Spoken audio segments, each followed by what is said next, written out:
여러분 안녕하십니까? 11월 6일 수요일 뉴스투데이 강원입니다.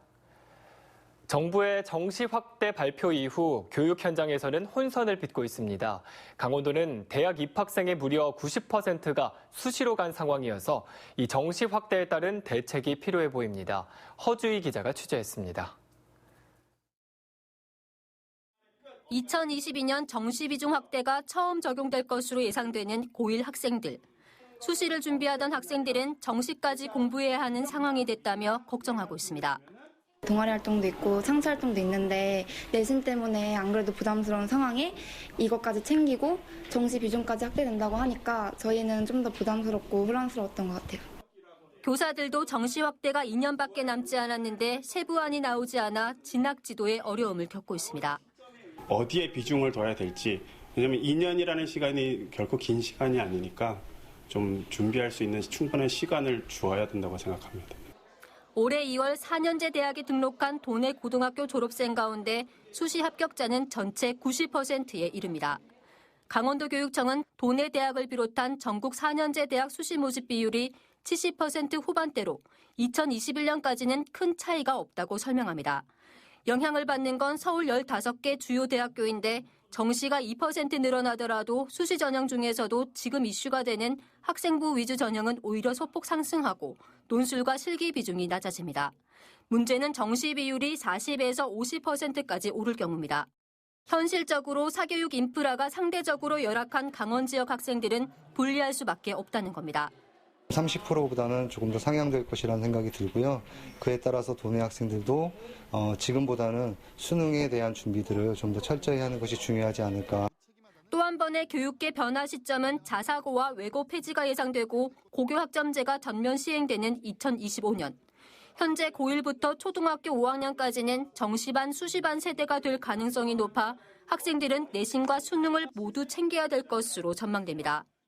이달 중으로 정부가 정시 확대를 포함한 대입제도 개편안을 발표할 예정이어서 교육 현장에 상당한 파장이 예상됩니다. MBC 뉴스 허주입니다. 입시 공정성 논란이 제기된 학생부 종합전형 합격률이 특수 목적고와 자유형 사립고 그리고 일반고 순으로 서열화된 것으로 나타났습니다. 교육부가 서울대와 연세대, 고려대, 춘천교대 등 13개 주요 대학을 대상으로 한 학생부 종합전형 첫 실태조사 결과 일반고 학생은 학종에서 1.5등급 이내가 합격했지만 자사고와 특목고는 2.5등급 안팎의 학생이 합격하는 경향이 나타났습니다. 이와 함께 자기소개서와 추천서에서는 기재가 금지되어 있는 부모의 사회적, 경제적 지위가 드러나는 내용이 들어가는 등 위반 사항이 366건 발견됐습니다. 양양국제공항을 모기지로 하는 플라이강원이 오는 22일 제주 노선을 처음으로 취항합니다.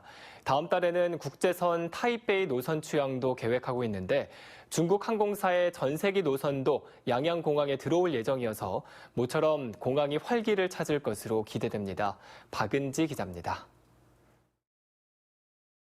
플라이강원의 국내선 첫 취항지는 제주도입니다. 오는 22일 첫 비행기가 양양을 출발해 제주도로 떠납니다. 홈페이지에는 운임이 고시됐고 예약은 20일부터 가능합니다. 요일별로 차이는 있지만 매일 오전과 오후 두 차례 운항하고 유류 할증료와 공항 이용료를 제외한 운임은 최저 6만 3천 원에서 최대 10만 1천 원 선으로 공시됐습니다. 현재 운영 중인 코리아 익스프레스에어 제주 노선보다 상대적으로 저렴한 데다 강원 도민 할인에 취항 한 달간은 특가 행사도 진행할 예정입니다. 취항 초기에는 그동안 플라이강원이 취항할 수 있도록 많은 도움을 주신 강원 도민에 대한 감사의 마음을 담아 파격적인 항공요금으로 모실 예정이고요. 국내선이 뜬 이후에는 연말 국제선 취항도 발빠르게 준비되고 있습니다. 양양국제공항을 모기지로 하는 플라이강원은 오는 22일 제주 노선 첫 취항을 시작으로 다음 달 22일쯤에는 국제선 타이페이 노선을 취항한다는 예정입니다. 또 내년 2월까지 베트남 등 동남아 3개 노선을 개설하기로 하고 이달 말 2호기, 내년 1월에는 3호기를 들여온다는 계획입니다. 양양공항에는 또 15일부터 중국 항공사의 항저우 전세기 노선이 생겨 매주 두 차례 106회 운항하고 상하이 닝보 노선도 일정을 조율하고 있습니다. 중국 노선은 사드 배치 보복으로 중단된 지 햇수로 3년 만입니다. 11월 15일 날 중국 항저우에서 그 양양공항으로 이제 그 전세계 한 편이 들어오게 돼 있습니다. 그리고 나머지는 이제 계속 추진 중에 있고 이제 노력을 하고 있는 중입니다. 양양국제공항이 신생 항공사의 출범과 중국 전세기 재개에 힘입어 활기를 띨 것으로 기대되고 있습니다. MBC 뉴스 박은지입니다. 북한 김정은 위원장이 최근 금강산 남측 시설 철거를 요구하는 등 금강산 관광 재개를 위한 대내외 여건이 불확실해지고 있습니다. 고성 지역에서는 금강산 관광 재개를 위한 정부의 강력한 의지를 촉구하는 목소리가 높아지고 있습니다. 김영호 기자가 보도합니다. 열려라 금강산! 열려라 금강산! 고성 지역 20여 개 사회단체 대표들이 고성군청에 모였습니다. 올해 안에 금강산 관광 재개를 기대해 왔는데 지난달 금강산 내 남측 시설 철거라는 복병까지 나타나 해결의 실마리를 찾지 못하고 있기 때문입니다. 사회단체 대표들은 관광 재개를 촉구하는 결의문을 발표하고 올해 안에 관광이 재개될 수 있도록 정부를 압박하기로 했습니다. 북측에 지금 압박 카드가 지금 나와 있고 이제 한 2달 남았는데 여기를 놓치면은 그런 오랜만에 기다렸던 그런 일들이 하루아침에 물거품이 될까봐 저희들이 빨리 정부에 앞장설 수 있게. 고성군도 조바심이 나기는 마찬가지입니다. 지난해부터 금강산 관광 재개 준비단을 구성해 최근에는 현대 아산 측과 체류형 관광 상품과 동해 관광 공동특구 개발 등을 협의했습니다. 통일 전망대와 화진포 일대 관광 개발 사업이 금강산과 연계되지 못하면 시너지 효과가 떨어질 수 있어 걱정입니다. DMZ뿐만 아니라 화진포, 건봉사 또 지역에 있는 관광 이런 걸 금강산하고 관광을 연계되면 고성군에서는 더 좋은 시너지 효과가 발생되겠죠. 금강산 관광이 시작된 지 21주년이 되는 이달 18일에는 통일 전망대 일원에서 금강산 관광 재개를 염원하는 평화회의가 열립니다. MBC 뉴스 김영호입니다. 영월군이 최근 3년 동안 소속 공무원 200여 명에 대해 부적절한 인사를 해오다 강원도 감사에 적발됐습니다. 이 부적절 인사의 70%가 박선규 전임 군수의 임기 막판에 이뤄졌습니다. 황구선 기자입니다. 영월군의 부적절한 인사가 강원도 감사에서 무더기로 적발됐습니다. 최근 3년 동안 무려 소속 공무원 212명에 대해 부당한 인사를 단행한 것으로 드러났습니다. 국가 차원의 지방 공무원 임용령을 어기고 보직 필수 기간을 채우지 못한 공무원 182명의 보직을 바꾼 게 그 하나입니다. 해당 공무원이 그 보직에 맞는지 심의도 하지 않고 82명을 전보했는데 이 중 37명은 6개월도 못 채우고 다시 전보됐습니다. 근무평정 때 감점해야 하는 훈계나 경고를 받은 공무원에 대해 감점하지 않거나 감점 사유도 없이 점수를 깎아버리는 이상한 경우도 있습니다. 경비 업무를 해야 할 청원경찰 5명은 체육관과 공원 등에서 행정 보조 업무를 하고 사회복지사 자격이 필수인 사회복지공무원에게 법을 어겨가면서 자격 가산점을 부여했습니다. 인사의 공정성을 잃으면 조직원들의 사기가 저하되는 건 물론이고 인사권자에 대한 신뢰가 무너지기 때문에 그 조직이 존립할 수가 없는 거죠. 부적절 인사는 2017년과 2018년 상반기에 집중됐습니다.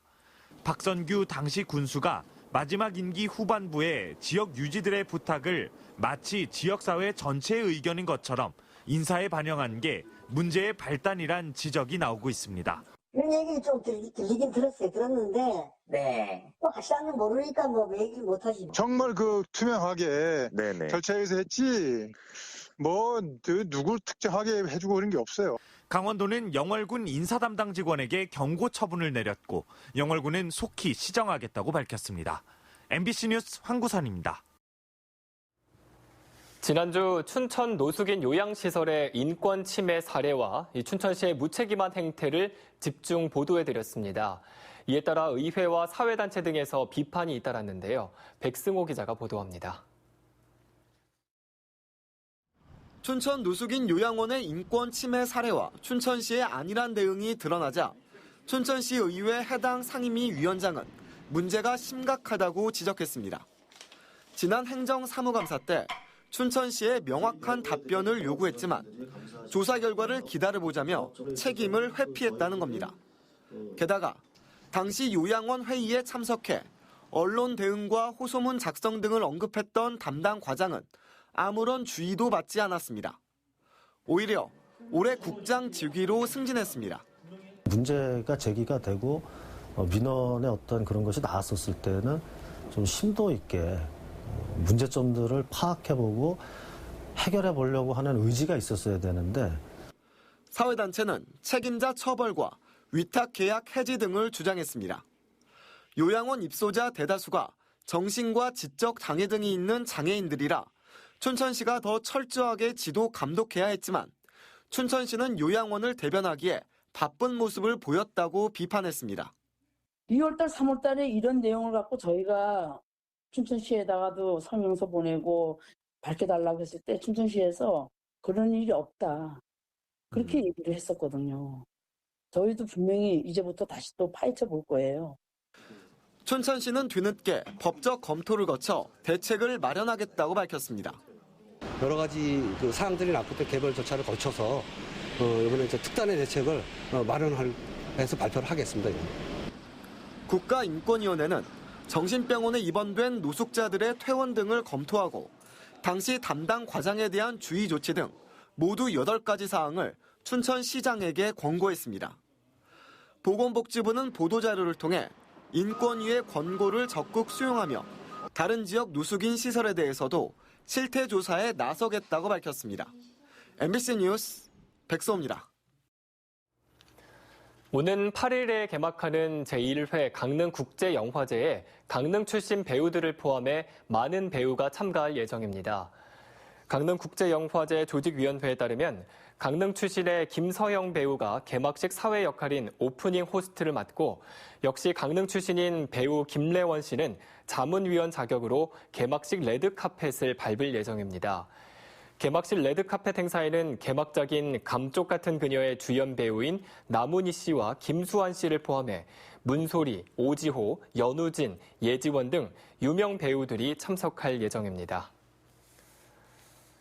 제4대 강릉 원주대학교 총장 임용 후보자 추천 선거가 오늘 치러집니다. 선거에는 반선섭 직전총장과 정강현 생명화학공학과 교수, 왕보현 전자공학과 교수 등 3명이 입후보한 가운데 오늘 오전 10시부터 12시까지 교수와 교직원, 학생, 조교 등이 모두 참여하는 직선제 선거가 실시됩니다. 투표 결과 과반 득표자가 나오면 마무리되고 과반 득표자가 없으면 2차 투표를 진행해 최종 1, 2위 득표자를 교육부에 임용 추천하게 됩니다. 올해 도내 교권 침해로 인한 법률 지원이 130여 건 이뤄진 것으로 나타났습니다. 강원도 교육청에 따르면 교원치유센터 모두희를 통해 올해에만 138건의 법률 지원이 이뤄졌고 이 가운데 학생에 의한 교권 침해 40건과 학부모 등에 의한 교권 침해 43건이 교권보호위원회를 통해 인권 침해로 인정받았습니다. 학생에 의한 교권 침해는 폭언과 욕설이 가장 많았고 교사 성희롱, 폭행 등의 순으로 나타났습니다.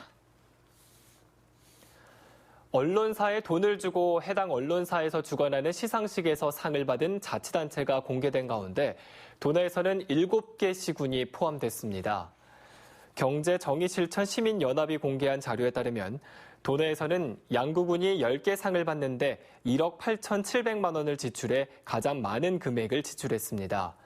또 홍천군이 13개 상에 9천여만 원, 철원군은 12개 상에 5천여만 원, 원주시와 영월군이 각각 2개 상에 2천여만 원씩을 지출하는 등 7개 시군이 41개 상에 4억 235만 원의 예산을 사용했습니다.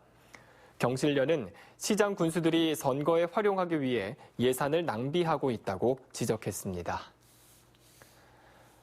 알펜시아 리조트의 매각 작업이 진행 중인 가운데 알펜시아 개장 뒤 처음으로 실사 가치 평가 작업이 진행되고 있어 그 결과에 주목이 쏠리고 있습니다.